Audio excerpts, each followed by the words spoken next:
প্রিয় দর্শক, হযরত ঈসা আলাইহিস সালাম কিভাবে মৃত মানুষকে জীবিত করেছিলেন আর কিভাবে অন্ধ লোককে তিনি দেখতে সাহায্য করেছিলেন তার মুজিজা দ্বারা, এছাড়াও জানবো ঈসা আলাইহিস সালামকে কেন বনি ইসরায়েলরা মারার পরিকল্পনা করেছিল এবং কিভাবে আল্লাহ তাআলা তাকে আসমানে উঠিয়ে নিলেন। এই সবকিছুই জানবো আজকের ভিডিওতে। তাহলে চলুন শুরু করি আজকের ভিডিও। হযরত মরিয়ম এবং তার পুত্র হযরত ঈসা আলাইহিস সালাম একটি কুঠিরে বসবাস করছিলেন। একদিন হযরত মরিয়ম তার পুত্র হযরত ঈসা আলাইহিস সালামকে ফল আনতে বনে পাঠালেন। তখন কুঠিরে তিনি একা ছিলেন। এমন সময় মৃত্যুর ফেরেশতা হযরত আজরাইল আলাইহিস সালাম তার কাছে এলেন। হযরত মরিয়ম তাকে ভীষণ ভয়ঙ্কর রূপে দেখে আতঙ্কিত হয়ে জিজ্ঞাসা করলেন, কে আপনি? এখানে কেন এসেছেন? কি উদ্দেশ্যে এসেছেন? হযরত আজরাইল আলাইহিস সালাম জবাব দিলেন, আমি আজরাইল, আল্লাহর আদেশে আপনার প্রাণ নিতে এসেছি। আপনার দুনিয়ার জীবন শেষ হয়ে গিয়েছে, আপনি এখন পরপরই যাবার জন্য প্রস্তুত হন। আজরাইলের কথা শুনে বিমর্ষ হয়ে হযরত মরিয়ম বললেন, হে মৃত্যুর ফেরেশতা, আপনি দয়া করে আমাকে কিছুক্ষণ সময় দিন। আমি আমার প্রাণপ্রিয় পুত্রকে বাইরে পাঠিয়েছি। বিদায় নেওয়ার আগে তাকে একবার দেখে যেতে চাই এবং দু চারটি উপদেশ দিয়ে দিতে চাই। দয়া করে তাকে ফিরে আসা পর্যন্ত সুযোগ দিন, তারপর না হয় আমার প্রাণ নিয়ে নেবেন। হযরত আজরাইল আলাইহিস সালাম বললেন, হে ঈসার জননী, আমি এক মুহূর্ত দেরি করতে পারবো না, কারণ আল্লাহ তাআলা নির্ধারিত বিধান অনুযায়ী প্রতিটি প্রাণীর মৃত্যুর জন্য নির্দিষ্ট সময় আছে। যখন সেই সময় আসে তখন এক মুহূর্ত দেরি করা যায় না, আর এক মুহূর্ত আগে নেওয়া যায় না। আল্লাহর এই ঘোষণা শুনে হযরত মরিয়ম বললেন, আমি মৃত্যুকে ভয় করি না এবং আল্লাহর আদেশের বিরুদ্ধেও আমি কিছু বলতে চাই না। তবে দুঃখের বিষয়, শেষ মুহূর্তে আমার পুত্রকে কিছুই বলে যেতে পারলাম না। যাই হোক, আল্লাহ যা করেন তা মঙ্গলের জন্যই করেন। এরপর আজরাইল হযরত মরিয়মের প্রাণ কবজ করলেন। ইন্না লিল্লাহি ওয়া ইন্না ইলাইহি রাজিউন। হযরত মরিয়মের নিথর দেহ মাটিতে পড়ে রইল। কিছুক্ষণ পর হযরত ঈসা আলাইহিস সালাম বন থেকে ফলমূল নিয়ে ঘরে ফিরে এসে দেখলেন তার মা শুয়ে আছেন। তিনি ভাবলেন মা হয়তো ঘুমিয়ে আছেন। তিনি ডাকতে লাগলেন, কিন্তু কোনো সাড়া পেলেন না। তখন তিনি মাকে নাড়িয়ে দেখলেন এবং বুঝতে পারলেন তার মা দুনিয়া ছেড়ে চলে গিয়েছেন। মায়ের মৃত্যুতে হযরত ঈসা আলাইহিস সালাম প্রায় অস্থির হয়ে পড়লেন। তিনি সুখে দুঃখে কান্না করতে লাগলেন। তার হৃদয় বিদারক ক্রন্দনে পশু পাখিরাও কেঁদে উঠল। কিছুক্ষণ পর তিনি নিজেকে সামলে নিলেন এবং মায়ের দাফনের ব্যবস্থা করতে মনোযোগ দিলেন। কিন্তু মা পুত্র এমন জায়গায় বসবাস করতেন যেখানে কোনো লোকালয় ছিল না। তিনি কিছু লোক খুঁজতে বের হলেন। কিছু দূর যাওয়ার পর কয়েকজন লোকের সঙ্গে তার দেখা হলো। তারা তার দিকে আসছিলেন। হযরত ঈসা আলাইহিস সালাম তাদের কাছে মায়ের মৃত্যুর কথা জানালেন এবং দাফনের জন্য সাহায্য চাইলেন। তখন আগন্তুকরা বলল, হে আল্লাহর নবী, আমরা মানুষ নই, বরং আল্লাহর ফেরেশতা। আমরা আপনাকে সাহায্য করার জন্যই এখানে এসেছি। ফেরেশতারা জান্নাত থেকে কাফনের কাপড়, সুগন্ধি ও অন্যান্য প্রয়োজনীয় সামগ্রী নিয়ে এসেছিলেন। এরপর হযরত ঈসা আলাইহিস সালাম ফেরেশতাদের সহায়তায় মায়ের দাফন কাফন সম্পন্ন করলেন। দাফনের পর হযরত ঈসা আলাইহিস সালাম আল্লাহর দরবারে বললেন, হে আমার প্রতিপালক, তুমি তো আমাকে মৃত মানুষকে জীবিত করার ক্ষমতা দিয়েছ। আমার ইচ্ছে আমার মৃত মাতাকে একবার জীবিত করে তার সঙ্গে কিছু কথা বলি। আল্লাহ তাআলা তাকে অনুমতি দিলেন। তখন হযরত ঈসা আলাইহিস সালাম কুম্বি ইজনিল্লাহ বলে তার মাতাকে জীবিত করলেন এবং জিজ্ঞেস করলেন, হে আমার জননী, পৃথিবীতে কোন সময়টি আপনার কাছে সবচেয়ে কষ্টকর মনে হয়েছিল? তিনি বললেন, জান কবজের মুহূর্তটি আমার জীবনের সবচেয়ে কষ্টের সময় ছিল। এরপর তিনি ছেলেকে কিছু উপদেশ দিয়ে আবার মৃত অবস্থায় ফিরে গেলেন। হযরত ঈসা আলাইহিস সালাম ছোটবেলা থেকে অত্যন্ত পবিত্র, সচেতন ও মেধাবী ছিলেন। মায়ের মতো তারও ইবাদতের প্রতি গভীর মনোরাগ ছিল। 30 বছর বয়সে আল্লাহ রাব্বুল আলামিন তাকে নবুয়ত দান করেছিলেন। একদিন আল্লাহ তাআলা ফেরেশতাদেরকে পাঠালেন হযরত ঈসা আলাইহিস সালামের কাছে এবং বললেন, আল্লাহ তাআলা তোমাকে বলেছেন লোকদের ইসলামের পথে দাওয়াত দেওয়ার জন্য। এরপর তিনি গ্রামে গ্রামে ঘুরে ঘুরে লোকদের ইসলামের দাওয়াত দিতে লাগলেন। ঈসা আলাইহিস সালাম অবিবাহিত ছিলেন। যেখানে রাত হতো সেখানেই তিনি রাত যাপন করতেন, আবার সকালে নিজের কাজে বেরিয়ে যেতেন। একদিন এমন হলো যে বিশাল জনতা তার পেছনে ছুটতে লাগলো। তিনি একটি ছোট পাহাড়ের চূড়ায় উঠে লোকদের উপদেশ দিয়ে বললেন, কল্যাণ হোক তার যার অন্তর পবিত্র। তোমরা হয়তো শুনেছ, আমি পূর্ব থেকে বলে এসেছি, কেউ কাউকে হত্যা করো না। যে হত্যা করবে সে অবশ্যই শাস্তির যোগ্য। আমি তোমাদের আরো জানাচ্ছি, যে ব্যক্তি অন্যায়ভাবে তার ভাইয়ের প্রতি রাগান্বিত হবে সেও শাস্তিযোগ্য। তোমরা শুনে থাকবে, আমি তোমাদের বলতে চাই, যে ব্যক্তি খারাপ উদ্দেশ্যে কোনো নারীর দিকে তাকাবে সে তার অন্তরে ব্যভিচার করলো। তোমরা আরো শুনে থাকবে যে পূর্ব থেকেই বলা হয়েছে মিথ্যা শপথ করবে না। তোমরা শপথ করলে অবশ্যই তা আল্লাহর জন্য পূরণ করবে। আমি তোমাদের আরো বলছি, তোমরা কখনো মিথ্যা শপথ করবে না। তোমরা হয়তো শুনে থাকবে যে বলা হয়েছে চোখের বদলে চোখ, দাঁতের বদলে দাঁত। কিন্তু আমি তোমাদের বলছি, অসৎ লোকদের প্রতিশোধ নেয়ার চেষ্টা করো না। বরং কেউ যদি তোমার ডান গালে আঘাত করে, তাহলে তুমি তার দিকে তোমার বাম গালও ফেরাও। কেউ তোমার কাছে কিছু চাইলে যদি তোমার সামর্থ্য থাকে তবে তাকে দিও। কেউ ঋণ চাইলে তাকে বিমুখ করো না। তোমরা শুনে থাকবে তোমাদের বলা হয়েছে প্রতিবেশীর সঙ্গে ভালো ব্যবহার করবে এবং শত্রুর সঙ্গে শত্রুতা করবে। কিন্তু আমি তোমাদের বলছি, শত্রুর সঙ্গেও ভালো ব্যবহার করো এবং যারা তোমাকে অন্যায়ভাবে কষ্ট দেয় তাদের জন্য দোয়া করো। তবে সাবধান, লোক দেখানোর জন্য ভালো কাজ করো না, এবং যখন দোয়া করবে তখনও লোক দেখানোর উদ্দেশ্যে করবে না। দরজা বন্ধ করে গোপনে আল্লাহর কাছে প্রার্থনা করো। আর যখন তোমরা রোজা রাখবে তখন লোক দেখানোর জন্য মুখ বিষণ্ণ করবে না, বরং মাথায় তেল দিও, হাত মুখ পরিষ্কার করো। তোমরা জেনে রেখো, শুধু নিজে চিন্তা করো না কি খাবে, কি পান করবে। আগামী দিনে চিন্তা করো না, কারণ প্রতিদিন নিজ দায়িত্ব পালন করবে। কারো বদনাম করো না, তাহলে কেউ তোমারও বদনাম করবে না। আল্লাহর কাছে যা চাওয়ার ইচ্ছা করো তিনি দিবেন। যে কিছু খুঁজে সে তা পাবে, আর যে দরজা খুলতে চায় তার জন্য দরজা খোলা হবে। আরো জেনে রেখো, ভালো গাছ ভালো ফল দেয়, খারাপ গাছ ভালো ফল দিতে পারে না। যে গাছ ভালো ফল দেয় না সেটি কেটে আগুনে জ্বালিয়ে দাও।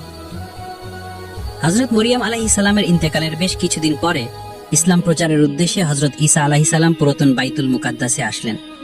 তিনি সেখানকার ইহুদি সম্প্রদায়কে সত্য ধর্মের দিকে আহ্বান করলেন। কিন্তু ঈসা আলাইহিস সালামের কথা শুনে ক্ষেপে গেল তারা। এক ইহুদি তাকে নানা অশ্লীল ভাষায় গালাগালি করতে থাকে। যখন ইহুদিরা সকলেই তার বিরুদ্ধে কথা বলতে থাকে, তখন হাওয়ারি নামক এক সম্প্রদায়ের কিছু লোক বলল, এই ঈসা নবী, আমরা আপনাকে নবী হিসেবে মানি, আমরা ইসলাম ধর্ম গ্রহণ করতে চাই। তখন হাওয়ারিদের কিছু লোক ইসলাম ধর্ম গ্রহণ করল।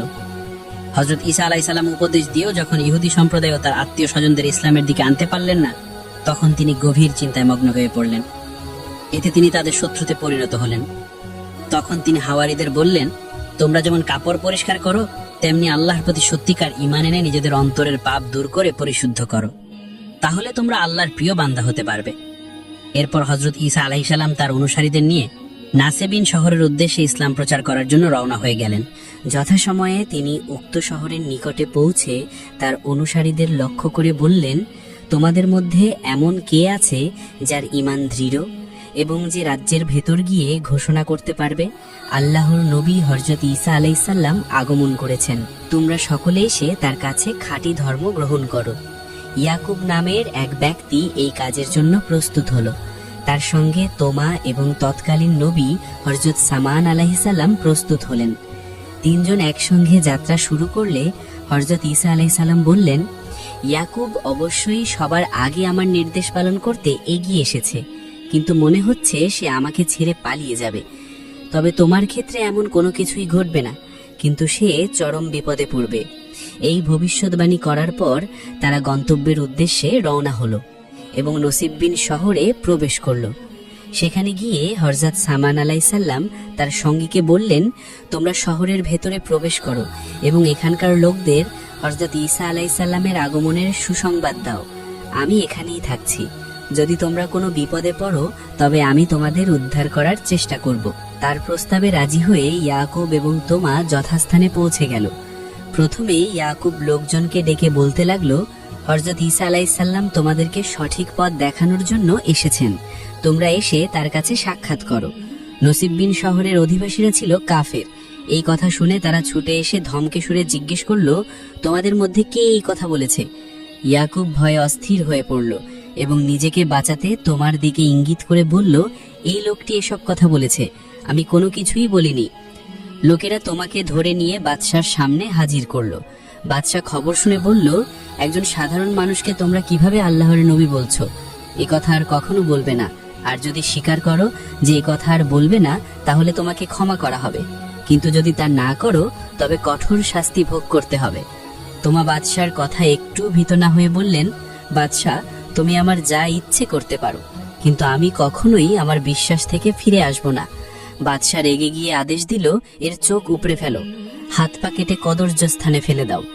বাদশার এই নির্দেশ কার্যকর হলে হযরত সামান খবর পেয়ে বাদশার দরবারে উপস্থিত হলেন এবং বললেন, জাহাপনা, আপনি যদি অনুমতি দেন তাহলে আমি তোমার সঙ্গে কথা বলে শুনে আসি সে হযরত ঈসা আলাইহিস সালাম সম্পর্কে আর কি বলে। বাদশা অনুমতি দিল এবং তার সঙ্গে কিছু লোকও পাঠালো। সামান তাদের নিয়ে তোমার কাছে গেলেন এবং বললেন, তুমি যে ঈসাকে আল্লাহর নবী বলছো, তার কি কোনো নিদর্শন আছে যা দেখলে তার নবুয়াতের ব্যাপারে আমাদের সন্দেহ দূর হবে? তোমা বলল, তার অলৌকিক ক্ষমতার ফলে অন্ধ, পঙ্গু ও অন্যান্য জটিল রোগে আক্রান্ত ব্যক্তিরা আরোগ্য লাভ করতে পারে। সামান বললেন, এমন কাজ তো চিকিৎসকরাও করে থাকেন, অন্য কোনো নিদর্শন থাকলে বলো। তোমা বলল, লোকজন ঘরে কি লুকিয়ে রেখেছে, তারা কি খায়, হযরত ঈসা আলাইহিসসালাম বাইরে বসে তা বলে দিতে পারেন। সামান বললেন, কিছু দক্ষ গণকও এমন অনুসন্ধান করতে পারে।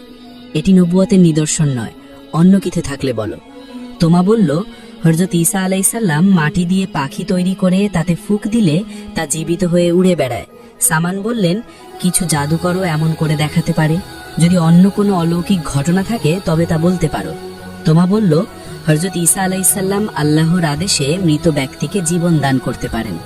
এই কথা শুনে সামান বাদশার কাছে ফিরে গিয়ে বললেন, তোমা আমাকে হযরত ঈসা আলাইহিসসালামের এসব অলৌকিক ক্ষমতার কথা বলেছে, এমনকি তিনি আল্লাহর হুকুমে মৃত ব্যক্তিকেও জীবিত করতে পারেন। যদি এই কথা সত্য হয় তাহলে নিশ্চয়ই তিনি আল্লাহর নবী, তাতে আর কোনো সন্দেহের অবকাশ নেই। জাদুকরেরা অনেক কিছু দেখাতে পারে, কিন্তু তারা কখনোই মৃত ব্যক্তিকে জীবিত করতে পারে না। তখন বাদশা বললেন, ঈসাকে আমার দরবারে নিয়ে এসো। যদি দেখা যায় যে সত্যিই সে মৃত ব্যক্তিকে জীবিত করতে পারে, তাহলে আমি তাকে সত্য নবী হিসেবে মেনে নিব। হযরত সামান আলাইহিসসালাম তখন হযরত ঈসা আলাইহিসসালামের কাছে গেলেন এবং তাকে নিয়ে বাদশার দরবারে রওনা হলেন। পথে তিনি বললেন, হে আল্লাহর নবী, আপনাদের সব মজিদার কথা বাদশার কাছে বলা হয়েছে, সেগুলো অবশ্যই তার সামনে দেখাতে হবে, নতুবা সে আপনাকেও আমাকে হত্যা করতে পারে। হযরত ঈসা আলাইহিসসালাম বললেন, আগে বলো কি নিদর্শন দেখাবো? সামন বললেন, বাদশা তোমার চোখ তুলে ফেলেছে এবং তার হাত পা কেটে দিয়েছে। প্রথমে তাকে সুস্থ করতে হবে, তারপর বাদশা যে নিদর্শন দেখতে চান তা দেখাতে হবে। হযরত ঈসা আলাইহিসসালাম তোমারের কাছে গেলেন এবং আল্লাহর নাম নিয়ে তার হাত দিয়ে তোমারের হাত পা ও চোখ স্পর্শ করলেন। সঙ্গে সঙ্গে তার কাটা হাত পা ও উপরে ফেলা চোখ আগের মতো ঠিক হয়ে গেল। এরপর হযরত ঈসা আলাইহিসসালাম সামনের সঙ্গে বাদশার দরবারে এলেন। সেখানে তিনি এক এক করে সব অলৌকিক নিদর্শন প্রদর্শন করলেন। নসিবিন শহরের অসংখ্য রোগীকে তিনি আল্লাহর ইচ্ছায় মুহূর্তের মধ্যেই সুস্থ করে দিলেন। এরপর দরবারের লোকেরা বলল, এ পর্যন্ত আমরা যা দেখেছি তা কোনো দুঃখ জাদুকরিও করতে পারে, কিন্তু তারা কোনো মৃত মানুষকে জীবিত করতে পারে না। তুমি কি তা করতে পারবে? হযরত ঈসা আলাইহিসসালাম বললেন, আল্লাহর হুকুম হলে আমি তাও করতে পারবো। তখন তারা সবাই হযরত ঈসা আলাইহিসসালামকে নিয়ে একটি পুরনো কবরস্থানে গেলেন। সেখানে নবী নূহ আলাইহিসসালামের পুত্র শামের কবর ছিল। লোকেরা বলল, এই কবরের মৃত ব্যক্তিকে জীবিত করে দেখাও। হযরত ঈসা আলাইহিসসালাম কবরের কাছে গিয়ে প্রথমে 2 রাকাত নামাজ আদায় করলেন। তারপর তিনি আল্লাহর দরবারে মুনাজাত করলেন, হে সর্বশক্তিমান আল্লাহ, তুমি তোমার অসীম ক্ষমতায় এই কবরের মৃত ব্যক্তিকে জীবিত করো, যাতে লোকেরা তোমার ক্ষমতার নিদর্শন দেখতে পারে। হযরত ঈসা আলাইহিসসালাম মুনাজাত শেষ করা মাত্রই কবরটি ফেটে গেল এবং ভেতর থেকে চুল দাড়িওয়ালা একজন লোক বেরিয়ে এলো। তিনি উঠে প্রথমে হযরত ঈসা আলাইহিসসালামকে সালাম করলেন এবং বললেন, হে লোকেরা, তোমরা জেনে রেখো এই ব্যক্তি আল্লাহর নবী হযরত ঈসা আলাইহিসসালাম। তোমরা তার প্রতি ঈমান আনো এবং তার অনুসরণ করো। এই ব্যক্তি ছিলেন নবী নূহ আলাইহিসসালামের পুত্র শাম। হযরত ঈসা আলাইহিসসালাম তাকে জিজ্ঞেস করলেন, হে শাম, তোমাদের যুগে তো মানুষের চুলদাড়ি সাদা হতো না, অথচ তোমার চুলদাড়ি এত সাদা কেন? শাম উত্তর দিলেন, হে আল্লাহর নবী, আমি জানতাম যে কিয়ামতের আগে আপনি পৃথিবীতে আসবেন। আমি যখন কবরে আপনার আওয়াজ শুনলাম তখন মনে করলাম কিয়ামত এসে গেছে। কিয়ামতের ভয়ে ও বিচারের আতঙ্কে মুহূর্তের মধ্যে আমার চুলদাড়ি সাদা হয়ে গিয়েছে। হযরত ঈসা আলাইহিসসালাম আবার জিজ্ঞেস করলেন, শাম, তুমি কি বলতে পারবে কত বছর আগে তোমার মৃত্যু হয়েছিল? শাম বললেন, 4000 বছর আগে আমি দুনিয়া ত্যাগ করেছি। হযরত ঈসা আলাইহিসসালাম বললেন, তুমি কি চাও আবার দুনিয়ায় ফিরে আসতে? চাইলে আমি আল্লাহর কাছে দোয়া করব যাতে তুমি আবার এখানে জীবন যাপন করতে পারো।